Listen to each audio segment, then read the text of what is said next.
Vegas. We are only a month away from the conference tournament, and only a game and a half separates the second spot from the sixth. New Mexico State comes from behind to win their 13th game in a row. Plus, we'll talk with Chicago State men's basketball coach Lance Irvin, whose Cougars are getting ready for the WAC Spotlight game against CSU Bakersfield. That's all ahead on the road to WAC Vegas. I'm Coach Rod Barnes, head basketball coach at CSU Bakersfield. This is the road to WAC Vegas. New Mexico State going on to the tournament.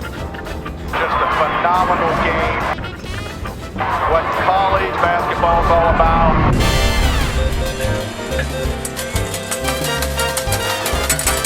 I'm Lance Irvin, head coach of Chicago State University.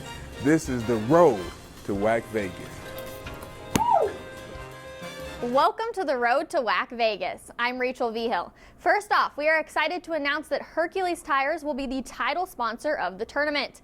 This is a multi-year agreement that starts with this year's tourney, that is March 11th through the 14th at the Orleans Arena in Las Vegas. Hercules Tires will also be the exclusive tire partner for the WAC. Last month it was announced that TicketSmarter is a presenting sponsor for the basketball tournament as well. We are now just 4 weeks away from the WAC tournament. On the men's side, New Mexico State's magic number is down to 3 to clinch the top seed in the tourney. The Aggies improved to 10-0 in the WAC with wins on the road at Chicago State and Kansas City. In KC, New Mexico State trailed at the half, then came back to win 67-61. It's their 25th straight WAC victory dating back to last season. That's a conference record. NM State is back in Las Cruces on Thursday night. They host Seattle U at 7 p.m. Mountain Time on the WAC Digital Network. The Red Hawks are currently tied for the second spot in the WAC tournament. Also on Thursday night, Utah Valley visits UTRGV. The Vaqueros have won 3 games in a row. California Baptist hosts Westcliff in a late non-conference game on the WDN, and Grand Canyon entertains Kansas City over on ESPN3. The TicketSmarter WAC Player of the Week is GCU guard Carlos Johnson.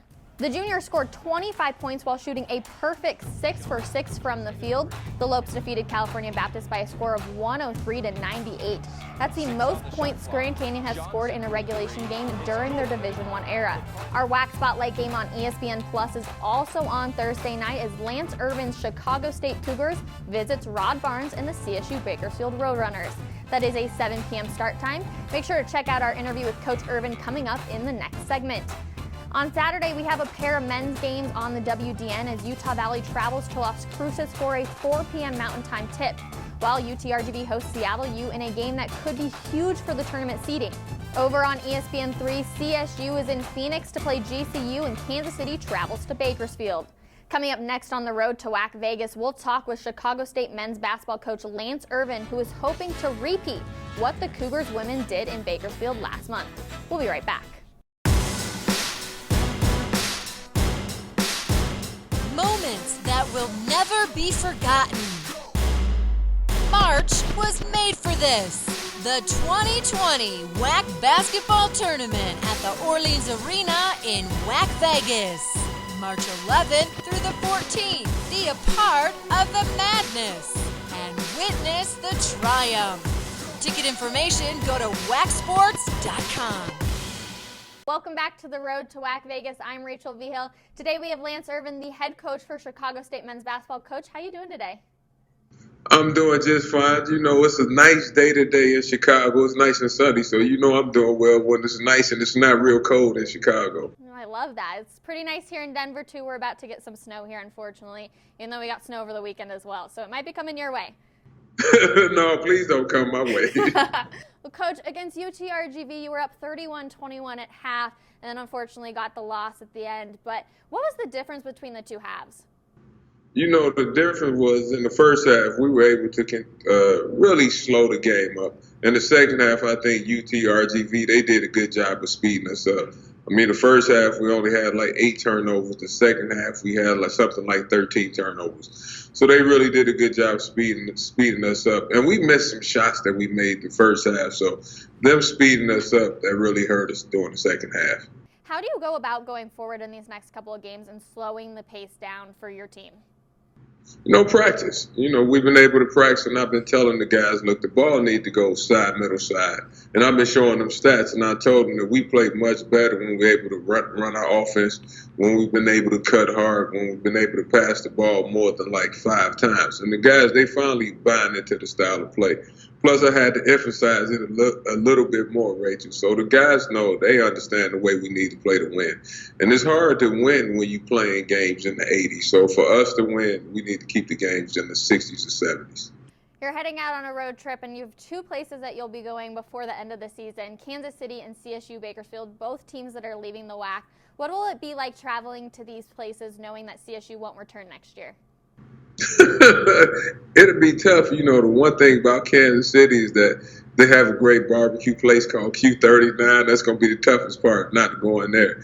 But, Kansas City has been like a rival to CSU since it's real close to us. So we're going to definitely miss playing those guys. And Bakersfield, I love their coach, Coach Barnes. He's been like a mentor to me since I first got into the business. Plus, we had some really good games against them last year, and we played them pretty good. This year, it didn't turn out the way that we liked it, but I definitely enjoyed playing those guys. Chicago State's women's team won in Bakersfield. Did Coach Misty Opak give you anything about playing on the blue court and how to win out there? No, she didn't tell me, but I need to ask her. But one thing we really need to do is, like you mentioned earlier, we just need to take care of the ball.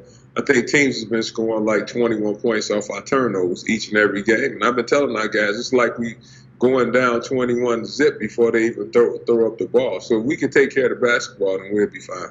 Xavier Johnson didn't play in the game against CSU Bakersfield last time. What kind of extra push do you think he'll give this team this go-around? You know what? The one thing about him is that he's able to score the basketball a little bit. And when you can have your leading scorer out there, that makes the guys feel more comfortable too. So we didn't have him last time, so we're looking forward to Xavier to giving us some more offensive firepower that we so badly need. 14.9 points is his game average. What allows him to be so explosive offensively? The one thing is that he has size and he can use his quickness to get into spaces where guys that's a lot bigger than him can't. Plus, he can really shoot the basketball. I think about a week ago, he was shooting like 41% from the three-point line, and he was also shooting like 42% from the two-point line. So his offensive numbers are really good. Xavier grew up in Dallas, went to school in Texas. How did you get him to come out to Chicago? Just hard work, and I told him that it's nice in Chicago, and I told him it's a really big city, and then, he always wanted to play in the big city too. Plus, he said he likes challenges, so he said, hey, Coach, man, I'd love to come play for you. I know that it might be a challenge early on, but I think I'm built for the challenge. Let's go back to non-conference play real quick. I know you got the 89-81 win against SIU Edwardsville, and then I heard you return back to your room and you heard Scott Van Pelt talking about Chicago State. Rach, I happened to make it back from the room, and like I do so often, I turn on Sports Center, like most of us college basketball coaches, and I turned it on, and I was like, Chicago State. And I looked, then I heard that, we had lost a lot of, a great number of games, and we finally got the win, and I was happy to get the win because nobody really wants to be on the stat like that. Plus, I felt good because I always wanted to be on SVP because I love his show. His show is great. Is he your favorite ESPN show? Yeah, this is one of my favorite ESPN shows. That and Stephen A. Smith. I love Stephen A. Smith's show. Coach, are you still able to practice with your team? I know you used to get on the floor with them quite a bunch. You know what, Rach? I've been getting out there lately because we're so shorthanded. I mean, the last couple of games, we've really been shorthanded. I think the last 5 games, we played with like 8 guys. One of the games we played with 7, and we have so many guys been hurt. I started off the year with like 16 guys. Now I'm down to like 9 on most games and most practices because we had a couple of guys left the team for personal reasons. Then we have guys with injuries and stuff like that. So I'm called back into duty. So hopefully this will be my last year. But you remember I was out there for the conference tournament, and I said I didn't really have to practice this year. It started off that way, not been called back into service. Who do you say is the best dunker on your team, Coach? The best dunker on the team? That's Andrew Lewis by far. I had to get on him last game because we was playing, I think we was playing somebody like New Mexico State, and he had opportunity when he did dunk. And I told Terrell Brown, I said, Terrell Brown, you would have dunked that. And he told Andrews, yeah, we all thought you was going to dunk it too. So I think he got a dunk last game, so he's back to dunking. But he's by far the best dunk on the team since Jace Coley isn't with us anymore. If you had to pick one player on your team to enter a three-point contest, who would you enter? Ooh, boy. Other than myself, if we're not counting coaches. Are you saying that you can beat all of your players on your team? You know what? Yeah, I probably can, but it probably like Xavier Johnson, but Ra Jones has been shooting the ball really good lately, so either Xavier or Rajay Jones would be one of the two guys I put. Now, if you're sending somebody to the line, who are you sending?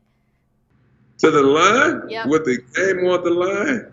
Amir Golanzadi, because I know he's built for it. He'll definitely step up and make him.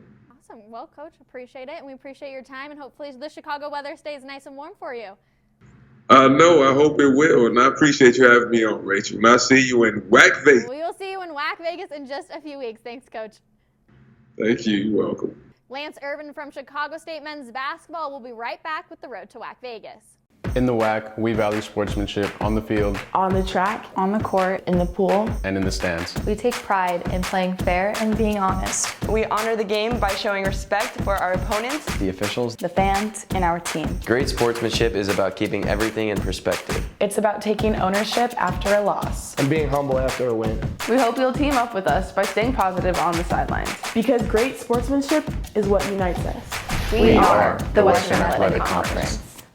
Welcome back to the Road to WAC Vegas. In women's basketball, two teams have risen to the top of the WAC standings, Kansas City and Grand Canyon. And those two teams match up this Thursday. It's our WDN Featured Women's Game of the Week. GCU's forward Deja Daniel leads the WAC in rebounding at more than 10 per game. She's also second in block shots at 1.6. Meanwhile, KC's guard Erica Mattingly is third in the WAC in scoring at 15.4, third in assists averaging 4.4, and she's third in steals. That is Thursday night at 6 Central on the WAC Digital Network. Also on Thursday night, CSU Bakersfield will try to avenge their loss earlier this season to Chicago State. Utah Valley hosts UTRGV, Westcliff is at California Baptist, and New Mexico State visits Seattle U. The Redhawks are riding a 3-game win streak and have the Ticket Smarter WAC Player of the Week. Forward Haley Weissneet picks up the honor after scoring 18 points and grabbing 11 rebounds in an overtime win over Utah Valley. The sophomore also hit the game-winning three-pointer with just 6 seconds to go.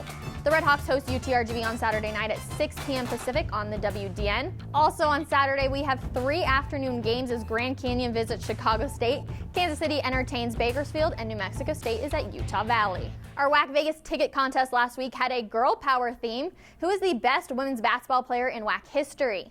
We had a number of worthy nominations, including Brooke Salas of New Mexico State, who led this past decade in WAC scoring and rebounding. However, the winner is Becky Hammond. Hammond is the WAC's all-time leader in scoring, male or female, with 2,740 career points. Hammond is also 5th in all-time assists and 3rd in steals. Congratulations to Jordan Morrow. You're getting tickets to WAC Vegas. For this week's contest, in honor of the Academy Awards, which WAC team or player had the best performance in a game this season? Tweet your response to us and give us a reason why using the hashtag HeyRachel to enter the contest. We'll tell you who the winner is next week. You can make sure to get your tickets to WAC Vegas by buying them also. Just go to the WAC Sports website and click on the WAC Vegas ticket button. For the WAC Digital Network, I'm Rachel Vigil.